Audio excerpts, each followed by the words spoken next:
oats is ridiculous and hilarious and so bougie, but also delicious. The playlist I found on Spotify is a collection of instrumental classics called Refreshing Pieces, and I'm switching between it and John McLaughlin's instrumental music. Still, all I want to do is slam my computer shut and escape.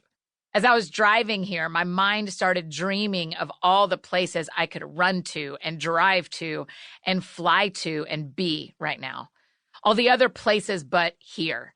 If there's one thing I've learned, it's that even if I did run away, there's no getting away from my insides. It's as if the sadness has taken residence and it's not going to be left behind just because I leave. And leaving isn't an option right now anyway. I've stopped traveling for work for a couple of reasons, one of them being my physical health. A few months ago, I started getting migraines on almost a daily basis, and I was almost guaranteed to get one every time I flew on a plane. After months of this, my doctor put me on bed rest, 2 full weeks of bed rest. The decision to take the second half of the year off the road was sealed before I started getting daily migraines, but God knew. He knew before I did that the winter would be the winter of migraines and that a full fall calendar probably would have continued to feel invasive. While my body and heart would have been up for it, I worry my brain would not have. But there's a lot more to this season off the road. I know there is. At the start of the season, my friend Matt asked me how I was feeling about being grounded. Matt and I have similar personalities, and he told me, don't be surprised by a sense of mild depression in this season. What? That is not what I wanted to hear. But even his short message whispered something to me that I haven't been able to ignore. It amplified the chorus that had been singing in the background of my mind for the last few months, leading up to the season of no travel, so quiet it was barely audible. But when someone else called out the lyrics, I heard them clearly. There is something scary to me about months at home without anywhere to go. I haven't done this in almost a decade, been in my own house every night of the week for a lot of weeks. Fast forward to spring 2020. If I had only known that just a few months later, we would all learn what it would be like to spend endless amounts of time in our own homes as we collectively experience the beginning stages of the COVID-19 pandemic, the first global pandemic of our lifetime.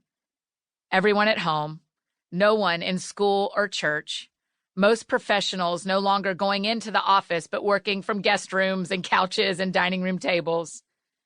Some friends of mine thrived. Some did not. We began to ask big questions of our world, but also big questions about ourselves. What happens to me when I can't go? When I can't get away from here? Truth, I wish I were flying away right now. This has been a tough year. It included migraines and heartbreak and quarantine and really hard decisions. And as I think about all those things, something makes me feel like being in a different city would feel better. It wouldn't. I've done this, tried to fix my problems by hopping on a plane enough times before, but the whisper is still there. Run from this and you will feel better. But I won't feel better. I never do. How often do we call escapism fun? That's the real question for me. When I'm looking to define fun in my own life, to figure out how to handle the thing I don't know how to handle, or how to process the pain I don't know what to do with, I wonder if I'm actually planning fun or just using fun to describe running away. Today, I want to run. I'll pack a bag with my stuff and a bag with my feelings, and then I'll leave the feelings bag behind, grab the other one, and board a plane that will fly me somewhere, anywhere. I feel like I'm a good person to tell you about fun and to tell you why you absolutely need fun in your life. For those who don't know, I'm the host of a podcast called That Sounds Fun.